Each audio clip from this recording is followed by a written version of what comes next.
Hello students, कैसे हैं आप लोग। स्वागत है आपका हमारे YouTube channel Rameez NEET biology classes में। आज के टॉपिक में हम लोग डिस्कस करने वाले हैं मेंस्ट्रुअल साइकिल। तो आइए शुरू करते हैं आज का वीडियो शुरू करने से पहले अगर अभी तक आपने हमारे चैनल को सब्सक्राइब नहीं किया है तो प्लीज़ सब्सक्राइब बटन को ज़रूर प्रेस करें और उसके साइड में बेल आइकन है उसको ज़रूर प्रेस करें ताकि जो भी वीडियोज़ हम लोग अपलोड करें उसका नोटिफिकेशन आप तक सबसे पहले पहुँचे। तो आइए शुरू करते हैं आज का वीडियो मेंस्ट्रुअल साइकिल पे। तो स्टूडेंट, सबसे पहले बात आती है ये मेंस्ट्रुअल साइकिल होता क्या है। मेंस्ट्रुअल साइकिल की अगर बात करते हैं तो मेंस्ट्रुअल साइकिल को डिफाइन कैसे करते हैं। Menstrual cycle is the cyclic events that occurs in the female reproductive tract. Clear? तो it is the series of cyclic events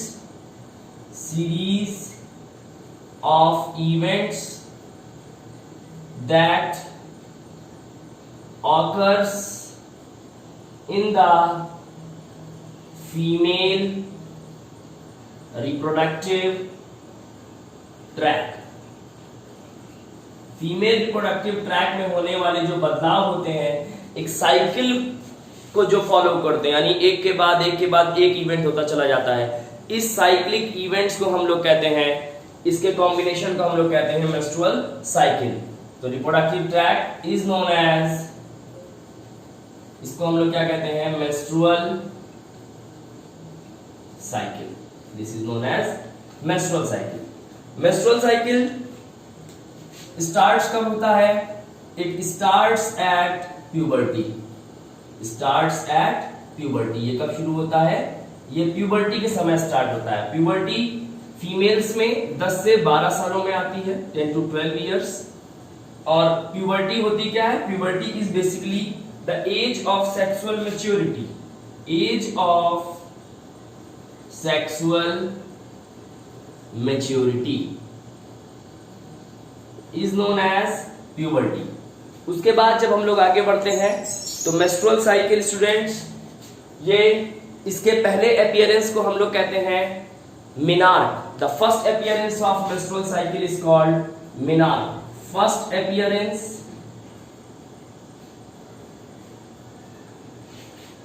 तो हम लोग क्या कहते हैं? मेनार्क कहते हैं, मेनार्क। और ये कब होता है? 10 से 12 साल की उम्र में होता है, 10 to 12 इयर्स। और ऐसी कंडीशन जिसमें मेंस्ट्रुअल साइकिल हमेशा के लिए सीज हो जाता है, यानी कंप्लीट सीजेशन, या फिर मैं ऐसे लिख सकता हूं परमानेंट सीजेशन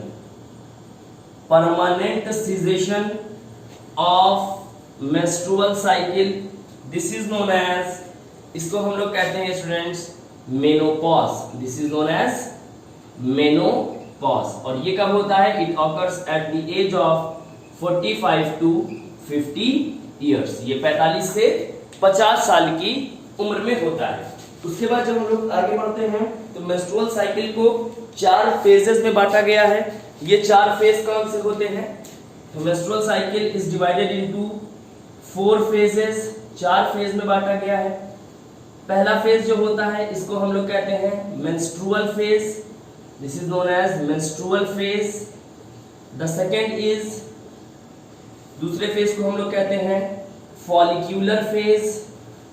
फॉलिक्यूलर फेज को हम लोग प्रोलिफेरेटिव फेज भी कहते हैं, proliferative phase, because here the proliferation of primary follicle takes place। Clear? उसके बाद तीसरा जो इवेंट होता है that is known as ovulation, या फिर इसको हम लोग ओव्यूलेटरी फेज भी कह देते हैं। और जो फाइनल इवेंट होता है स्टूडेंट मेंस्ट्रुअल साइकिल का that is known as luteal phase. This is known as luteal phase, या फिर इसको हम लोग सिक्रीटरी फेज भी कह सकते हैं। ये बहुत इंपॉर्टेंट है, ये आपसे मैच द कॉलम में भी पूछ लेता है। क्लियर? कि फॉलिक्यूलर फेज को प्रोलिफेरेटिव फेज कहते हैं, ल्यूटियल फेज को सिक्रीटरी फेज कहते हैं। ये कॉलम्स बना के दे देगा और वहां पर आपसे क्या करा देगा? मैच द कॉलम करवा लेगा। ये पूछा गया क्वेश्चन है, नीट में पूछा है उन्होंने। तो आइए देखते हैं कितने दिनों का कौन सा फेज होता है। अच्छा, टोटल ड्यूरेशन जो होता है ये साइकिल कितने दिन की होती है? ये साइकिल होती है स्टूडेंट्स 15 से लेकर 28 या 29 दिन तक ये पूरी साइकिल चलती है और फिर से डे 1 आ जाता है, यानी कि ये रिपीट हो जाती है। तो देखते हैं कैसे।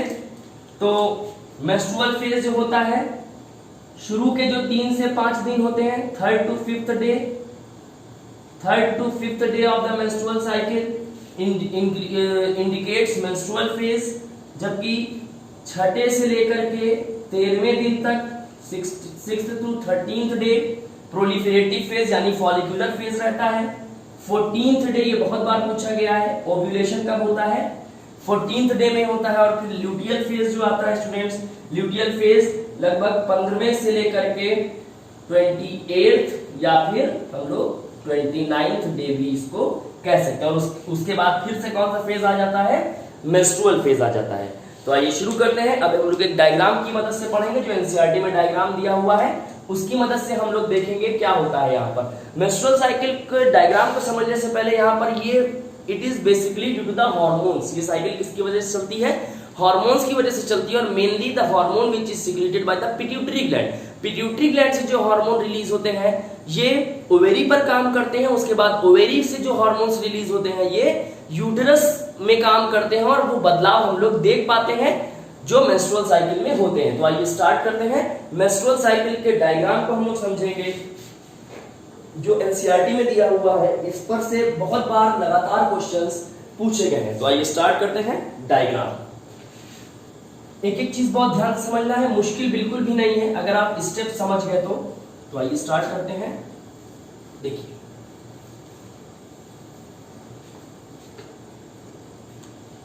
यहां पर कुछ इवेंट्स देखने होते हैं हम लोगों को, जैसे सबसे पहले स्टूडेंट्स हम लोग देखेंगे ओवेरियन इवेंट्स, यानी ओवेरी में क्या बदलाव हो रहे हैं। ओवेरियन या यहां पर हम लोग देखेंगे यूटेराइन इवेंट्स। यहां पर स्टूडेंट्स हम लोग क्या देखेंगे, यूटेराइन इवेंट्स, यानी यूटेरस में क्या क्या बदलाव हो रहे हैं। उसके बाद हम लोग देखने की कोशिश करेंगे मेंस्ट्रुअल साइकिल के दौरान स्टूडेंट्स ओवेरी में क्या बदलाव होते हैं, यानी कि ओवेरियन इवेंट्स। क्लियर। या फिर यहां पर हम लोग देखेंगे ओवेरियन हार्मोन्स को। ओवेरियन हार्मोन्स आप किसी भी ऑर्डर में बना सकते हैं, बस मैं एनसीईआरटी के ऑर्डर को फॉलो कर रहा हूं क्योंकि उसी पर बेस्ड क्वेश्चन आएंगे। ओवेरियन हार्मोन के बाद हम लोग देखेंगे ओवेरियन इवेंट्स। ओवेरियन इवेंट्स यानी ओवेरीज में कौन से इवेंट्स हो रहे हैं। और फिर स्टूडेंट्स फाइनल आएगा, यहां पर हम लोग देखेंगे पिट्यूटरी हार्मोन्स के बारे में, यानी पिट्यूटरी ग्लैंड के हार्मोन्स का क्या रोल है। क्लियर। पिट्यूटरी हार्मोन्स की यहां पर बात करने वाले हैं हम लोग। और ये ओवरऑल हम लोग क्या देख लेंगे, मेंस्ट्रुअल साइकिल। बहुत ध्यान से पढ़ेंगे, बहुत इजी है अगर आप कॉन्सेप्ट को समझ जाते हैं तो आइए स्टार्ट करते हैं। देखिए स्टूडेंट, सबसे पहला आता है यूटेरस में जो इवेंट्स हो रहे हैं वो देखेंगे हम लोग। ओवेरी के अंदर जो हार्मोन्स रिलीज हो रहे हैं उनमें कैसे बदलाव आ रहे हैं उसकी बात करेंगे। ओवेरी के अंदर जो इवेंट्स हैं यानी ओवेरी के अंदर क्या बदलाव हो रहे हैं उनकी बात करेंगे। और पिट्यूटरी ग्लैंड से जो हार्मोन्स निकल रहे हैं यानी कि पिट्यूटरी हार्मोन्स को हम लोग देखने की कोशिश करेंगे। तो आइए शुरू करते हैं। सबसे पहला जो इवेंट अभी हम लोग ने बात किया, एक ऑर्डर में इवेंट्स को पढ़ते हैं हम लोग। पहला इवेंट जो होता है स्टूडेंट्स, इस पहले इवेंट को हम लोग कहते हैं, पहला इवेंट जो होता है यानी पहला जो फेज होता है, पहले फेज को हम लोग कहते हैं menstrual phase. The first phase is known as menstrual phase. पहला फेज स्टूडेंट्स क्या कहलाता है, मेंस्ट्रुअल फेज कहलाता है। हम लोग देख चुके हैं कि मेंस्ट्रुअल फेज का ड्यूरेशन मैंने आपको पहले वाली स्लाइड में बताया हुआ है कि it occurs in the initial 3 to 5 days of the menstrual cycle। शुरुआती 3 से 5 दिन का जो फेज होता है उसको हम लोग मेंस्ट्रुअल फेज कहते हैं, या इसको मेंस्ट्रुएशन भी कर सकते हैं क्योंकि यहाँ पर ब्लीडिंग होती है। और जो ब्लड लॉस आप लिख लीजिएगा, blood loss could be ranging from 50 to 80 ml, 50 से 80 ml तक का ब्लड लॉस हो सकता है। क्लियर। और ये ब्लड लॉस क्यों होता है? क्योंकि एंडोमेट्रियम जो है वो जा रही होती है। और ये एंडोमेट्रियम क्यों जा रही होती है? क्योंकि स्टूडेंट्स प्रेगनेंसी नहीं हुई है, और प्रेगनेंसी जब नहीं हुई है तो कॉर्पस ल्यूटियम के रहने की जरूरत नहीं है। अगर आपने पहले के वीडियोस देखे तो हमने आपको बताया है प्रेगनेंसी को होल्ड करने वाला हार्मोन प्रोजेस्टेरॉन है। और ये प्रोजेस्टेरॉन कहां से निकलता है? This progesterone is released from the corpus luteum. और अब अगर प्रेगनेंसी नहीं हुई है तो उसको होल्ड करने की भी आवश्यकता नहीं है। जब उसको होल्ड करने की आवश्यकता नहीं है तो प्रोजेस्टेरॉन भी वहां से निकलेगा नहीं। तो अब कॉर्पस ल्यूटियम को मेंटेन कौन करता है? कॉर्पस ल्यूटियम का मेंटेनेंस हमने आपको पढ़ाया हुआ है पहले के वीडियोस में कि एलएच करता है। हार्मोनल रेगुलेशन जब मैंने आपको बताया था फीमेल रिप्रोडक्टिव सिस्टम में, तो वहां पे मैंने आपको पढ़ाया था कि the maintenance of corpus luteum takes place by the help of luteinizing hormone यानी कि एलएच। तो अब क्या होता है? एलएच जो है वो रिलीज नहीं हो रहा है क्योंकि एलएच की मात्रा घट गई है, क्योंकि कॉर्पस ल्यूटियम के रहने की आवश्यकता नहीं है, प्रेगनेंसी हुई नहीं, तो कॉर्पस ल्यूटियम डीजनरेट होने लगेगा। और जब कॉर्पस ल्यूटियम डीजनरेट होने लगेगा तो प्रोजेस्टेरॉन की मात्रा भी घटने लगेगी। और जब प्रोजेस्टेरॉन की मात्रा घटने लगेगी तो अब एंडोमेट्रियम को की वॉल मेंटेन नहीं रह पाएगी, और ये एंडोमेट्रियम की जो वॉल है students, it will start to degenerate. This endometrium wall will start to degenerate. तो मैं अगर कुछ इस तरह से मैं आपको दिखा दूं बना के, ये जैसे मान लेते हैं, तो ये क्या इंडिकेट कर रहा है? यूटेरस में जो ये एंडोमेट्रियम वॉल है, it is the degenerating endometrium. ये क्या है students? It is the degenerating endometrial lining. ये एंडोमेट्रियम की जो वॉल है स्टूडेंट्स, ये डीजनरेट करने लगेगी, ये खत्म होने लगेगी और ये बॉडी के बाहर आएगी। और हम लोग ने पढ़ रखा है कि एंडोमेट्रियम इज हाईली वैस्कुलर, और जब ये एंडोमेट्रियम के टिश्यू डैमेज होंगे तो वहां से ब्लड का लॉस होगा, और ये सर्विक्स और वजाइना के थ्रू बॉडी के बाहर ये ब्लड आ जाएगा।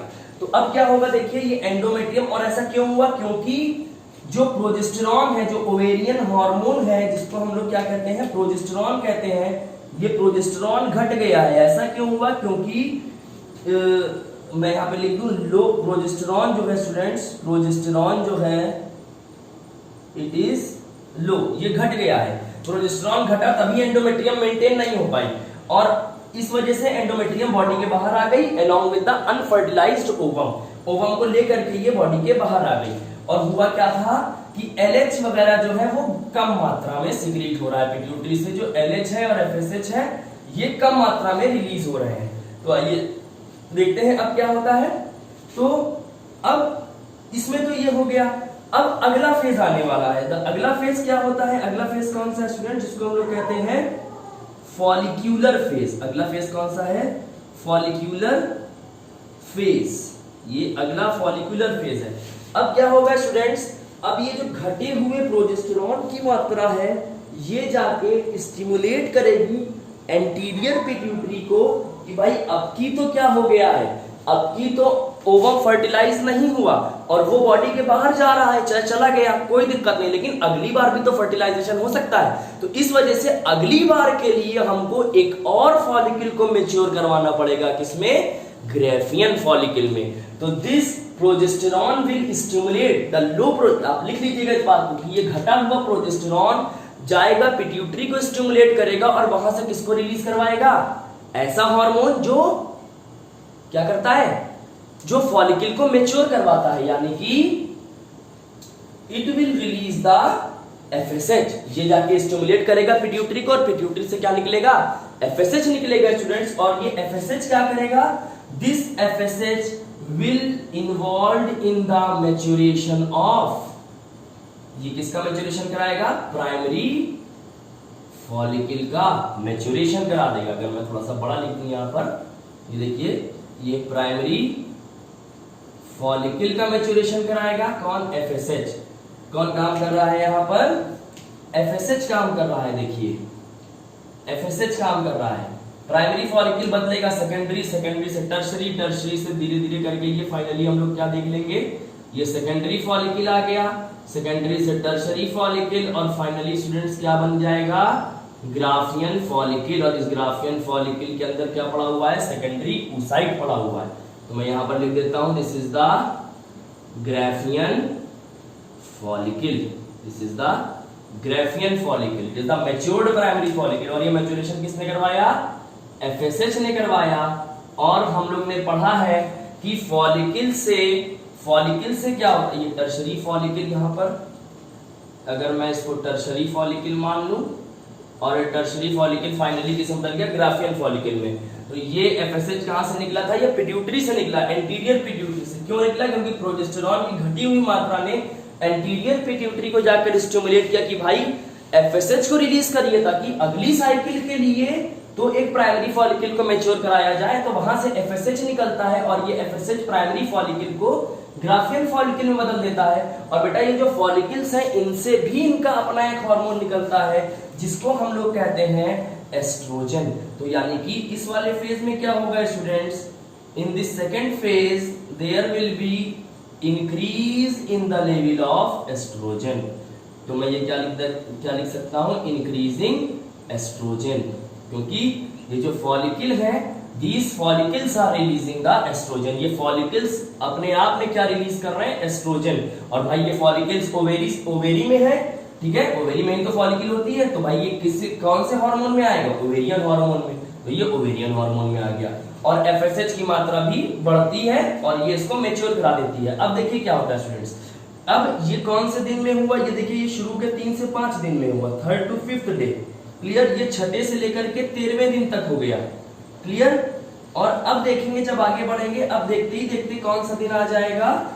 मान लीजिए अब आ गया 14th डे। आइए देखते हैं।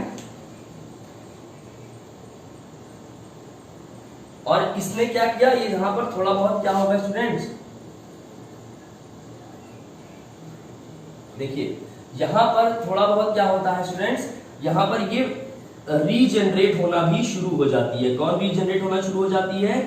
एंडोमेट्रियम। ये एस्ट्रोजन क्या करा रहा है? इस एंडोमेट्रियम को रीजनरेट करवा रहा है। देखिए मैंने ऊपर की तरफ बढ़ता हुआ बनाया, यानी कि मैं यहां पे लिख सकता हूं regenerating endometrial lining, regenerating endometrial lining. Clear? ये एंडोमेट्रियम जो है स्टूडेंट, ये फिर से क्या होगा? ये बनने लगेगा। अगली प्रेगनेंसी अगर होती है तो उसके लिए भी तो तैयार होगा ये, ठीक है। अच्छा अब क्या होता है स्टूडेंट? अब देखते देखते 14वां दिन आ जाता है और 14वें दिन में मैंने आपको बताया 14th डे। और ये 14th डे में कौन सा फेज अब चलेगा यहाँ पर स्टूडेंट्स? इसको हम लोग कहते हैं ओव्यूलेटरी फेज। यहाँ पर स्पेस ज्यादा नहीं है तो मैं ऐसे लिख रहा हूं, ये ओव्यूलेटरी फेज। अब इसके नीचे लिखिएगा 14th डे में कौन सा फेज आया? Ovulatory phase. अब क्या होगा भाई? अब ओव्यूलेशन होगा। अब क्या होगा स्टूडेंट्स? अब यहाँ पर ओव्यूलेशन होगा। और ओव्यूलेशन कौन कराएगा? अब ये जो बढ़ा हुआ एफएसएच है ये जाएगा फिर से पिट्यूटरी के पास, यानी ये एफएसएच सॉरी ये जो बढ़ा हुआ एस्ट्रोजन है जो फॉलिकल से निकला, this estrogen will stimulate the pituitary again to secrete the hormone that leads to the ovulation. ऐसा हार्मोन सिक्रीट करवाएगा जो ओव्यूलेशन में हेल्प करता है। यानी कि भाई अब फॉलिकल तो मैच्योर हो गया, अब क्या कहेगा? ये कहेगा भाई अब एफएसएच बंद कर दो। अब क्या कर दो? एफएसएच बंद कर दो और ऐसा हार्मोन निकालो जो ओव्यूलेशन करवाता है, क्योंकि 14वां दिन आ गया है। क्लियर? तो अब क्या होगा स्टूडेंट्स? ये एफएसएच जो है ये भाई 14वें दिन बहुत ज्यादा बढ़ा हुआ रहेगा क्योंकि लगातार सिक्रीट हो रहा है ना, ठीक है। तो अब यहां पर क्या होगा? एफएसएच को बंद करवाया जाएगा। क्लियर? और एलएच जो अभी तक कम था इसको भी एकदम से इंक्रीज करवा दिया जाएगा। क्लियर? अब क्या होगा? ये एलएच जैसे ही बढ़ेगा स्टूडेंट्स, जैसे ही एलएच की मात्रा बढ़ेगी वैसे ही क्या हो जाएगा? एलएच क्या करता है? हम लोग ने पहले पढ़ा रखा है ओव्यूलेशन, यानी कि अब ओव्यूलेशन हो जाएगा 14वें दिन में और this Graafian follicle will rupture. ये यहीं पे 14वें दिन में ही रप्चर हो जाएगी और इसके अंदर पड़ा हुआ ओवम या so called ovum secondary oocyte जो है ये रिलीज हो जाएगा। And this ruptured Graafian follicle, इसको हम लोग क्या कहते हैं? Corpus luteum. ये येलो कलर का बॉडी होता है क्योंकि इसमें ल्यूटीन पिगमेंट पाया जाता है, इसी वजह से इसको कॉर्पस ल्यूटियम कहते हैं। और कॉर्पस ल्यूटियम क्या रिलीज करता है? प्रोजेस्टेरॉन रिलीज करता है। तो अभी तक देखिए प्रोजेस्टेरॉन की मात्रा घटी हुई थी, इस वाले फेज में भी कम था, लेकिन जैसे ही कॉर्पस ल्यूटियम बना स्टूडेंट्स वैसे ही क्या हो गया? अगले वाले फेज में जो आएगा उसमें प्रोजेस्टेरॉन की मात्रा एकदम से बढ़ेगी। तो यहां पर समझिए एक बात पहले, अच्छा 14वें दिन क्या होता है? एलएच की मात्रा एकदम से बढ़ती है और इस एलएच की बढ़ी हुई मात्रा को का ये जो टाइम होता है, इस समय को हम लोग कहते हैं LH सर्ज, यानी the increased level of luteinizing hormone on the 14th day of menstrual cycle is known as LH surge. इसको स्टूडेंट्स हम लोग क्या कहते हैं, LH सर्ज कहते हैं। एनसीईआरटी ने एक बार बहुत क्लियरली लिखी हुई है कि 14वें दिन क्या होता है, LH और FSH दोनों ही अपनी पीक पर होते हैं। पीक का मतलब दोनों ही मैक्सिमम मात्रा पर होंगे। देखिए मैंने ये कहा कि FSH को बंद करवाया गया, लेकिन FSH एकदम से खत्म नहीं हुआ ना, है तो अभी भी, तो FSH भी मैक्सिमम लेवल पर है क्योंकि फॉलिकल मैच्योर करा दी, ठीक है। तो अब एस्ट्रोजन ने स्टिमुलेट किया, तो यहां पर क्या हुआ स्टूडेंट्स, यहां पर इसकी मात्रा जो थी FSH की बढ़ी तो हुई थी, तो अभी रोका गया है FSH को, लेकिन जो पहले से सिक्रेटेड FSH है वो बढ़ा हुआ है, यानी कि मात्रा अभी भी उसकी हाई है और LH की मात्रा भी बढ़ी गई है क्योंकि इसने स्टिमुलेट कराया पिट्यूटरी को और पिट्यूटरी ने क्या किया, LH को निकाला। तो LH और FSH दोनों ही 14वें दिन पीक पर होते हैं। एनसीईआरटी में क्लियरली लिखी हुई है ये बात। अच्छा, अगर हम इसमें से एक को LH और एक को FSH मान लें तो ये क्या है, ये पीक पर आ चुके हैं दोनों, क्लियर। अच्छा, तो अब देखिए क्या हुआ, और ये 14वें दिन का फेज ओव्यूलेटरी फेज हुआ और प्रोजेस्टेरॉन, अब कॉर्पस लुटियम क्या रिलीज करता है, प्रोजेस्टेरॉन रिलीज करता है। तो अब देखिए अगला फेज जो आता है, यानी 15वें से लेकर स्टूडेंट्स, अगर मैं यहां से मानूं, इसको हम लोग कहते हैं ल्यूटियल फेज। क्या कहते हैं, ल्यूटियल फेज।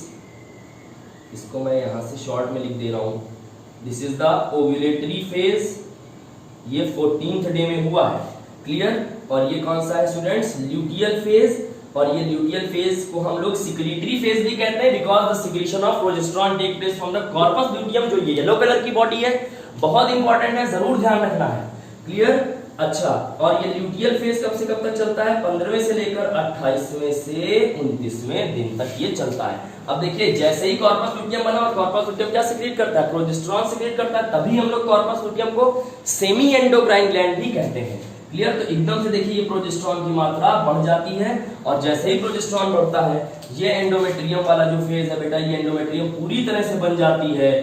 तो ये क्या हो गया, एंडोमेट्रियम एक बार फिर से तैयार हो जाती है, क्लियर। और अब अगर फर्टिलाइजेशन हो जाता है, अगर फर्टिलाइजेशन होता है तो जाइगोट बनता है, और जाइगोट हुआ यानी कि प्रेगनेंसी अगर हो जाती है फर्टिलाइजेशन के बाद, तो कार्पस ल्यूटियम भैया रहने वाला है, ठीक है। तो कार्पस ल्यूटियम रहने वाला है और LH भी रहने वाला है फिर, क्योंकि LH क्या करेगा, कार्पस ल्यूटियम को मेंटेन करेगा। लेकिन इन केस अगर फर्टिलाइजेशन नहीं हुआ तो कार्पस ल्यूटियम की जरूरत ही नहीं है यार, क्योंकि भाई कॉर्पस ल्यूटियम जो है वो प्रोजेस्टेरॉन रिलीज करता है, प्रोजेस्टेरॉन प्रेगनेंसी को होल्ड करता है, प्रेगनेंसी हुई नहीं तो होल्ड करने की भी जरूरत नहीं, तो प्रोजेस्टेरॉन की भी जरूरत नहीं। जब प्रोजेस्टेरॉन की भी जरूरत नहीं तो कॉर्पस ल्यूटियम की भी जरूरत नहीं, और जब कॉर्पस ल्यूटियम की जरूरत नहीं तो इसका मतलब LH की मात्रा एकदम से क्या हो जाएगी, घट जाएगी, क्लियर। LH घट जाएगा और इस तरह से फिर से ये जो है LH और FSH वैसे भी घट गया है, ये खत्म हो रहा है, क्लियर। तो ये देखिए LH और FSH घट गया आगे चल करके। और स्टूडेंट्स अगर फर्टिलाइजेशन होगा तो कॉर्पस ल्यूटियम मेंटेन रहेगा, तो प्रोजेस्टेरॉन हाई रहेगा, और ये एंडोमेट्रियम यानी कि यूटेरस की इनर वॉल पूरे 9 महीने मेंटेन रहेगी। और अगर फर्टिलाइजेशन नहीं हुआ तो क्या होगा, ओवम को बॉडी रखेगी नहीं ऐसे ही फालतू में, और एंडोमेट्रियम भी नहीं रह पाएगा क्योंकि LH घट जाएगा, और जब LH घट जाएगा तो कॉर्पस ल्यूटियम खत्म होने लगेगा, खत्म मेंटेन नहीं हो पाएगा तो खत्म होने लगेगा, और खत्म होते हुए कॉर्पस ल्यूटियम को हम लोग कहते हैं कॉर्पस एल्बिकेंस। और फिर से एक बार प्रोजेस्टेरॉन की मात्रा देखिए कम हो जाएगी, और जैसे ही प्रोजेस्टेरॉन की मात्रा कम होगी वैसे ही फिर से एंडोमेट्रियम जो है वो डीजेनरेट होने लगेगा, बस। और फिर से यही सेम साइकिल रिपीट हो जाएगी। तो ये बहुत ज्यादा इंपॉर्टेंट है, ये आपको जरूर ध्यान रखना है, क्लियर। तो this was about the menstrual cycle. एक पॉइंट जो मेंस्ट्रुअल साइकिल में शुरू में बताना चाहिए था, ये किसका फीचर है, फीचर ऑफ ऑर्डर प्राइमेटा। ये ऑर्डर प्राइमेटा यानी कि प्राइमेट्स का फीचर है। प्राइमेटा के मेंबर्स को हम लोग प्राइमेट्स कहते हैं। प्राइमेट्स में 3 लोग आते हैं, मनुष्य, पहले देखते हैं बंदर यानी कि मंकी, दूसरा है एप यानी कि एप हो गया यानी कपी, इसको कपी कहते हैं हिंदी में, और तीसरा आता है students man, monkey app and man यानी कि मनुष्य, क्लियर। और नॉन प्राइमेट्स के केस में, ठीक है, उसमें वहां पर चलती है दूसरी साइकिल जिसको हम लोग ईस्ट्रस साइकिल कहते हैं। तो स्टूडेंट्स ये ध्यान रखना है। खास बात ईस्ट्रस साइकिल की ये है कि मेंस्ट्रुअल साइकिल और ईस्ट्रस साइकिल में क्या है कि मेंस्ट्रुअल साइकिल में एंडोमेट्रियम बॉडी के बाहर कर दी जाती है, ईस्ट्रस साइकिल में क्या होता है वहां पर भी एंडोमेट्रियम डैमेज होती है लेकिन it is reabsorbed by the body, वो बॉडी के द्वारा ही रीअब्सॉर्ब कर ली जाती है। तो वहां पर ब्लीडिंग जैसा यानी मेंस्ट्रुएशन जैसा फेज हम लोग को बाहर से अपीयर नहीं होता है। तो this was about the topic menstrual cycle which is very important, आपको जरूर याद रखना है। तो आपको हमारा वीडियो कैसा लगा हमको जरूर बताइए और हमारे चैनल को प्लीज सब्सक्राइब कीजिए और अपने दोस्तों में और कलीग्स में और फैमिली में जरूर शेयर कीजिए। Thank you. और अगर आप चाहते हैं कि हम आपको लगता है कि कोई वीडियो ज्यादा इंपॉर्टेंट है, वो आपका मन है समझने का, तो आप हमको जरूर कमेंट बॉक्स में बताएं। हम कोशिश करेंगे कि हम उस पर भी आपको जल्द से जल्द एक वीडियो बना के अपलोड करें। Thank you.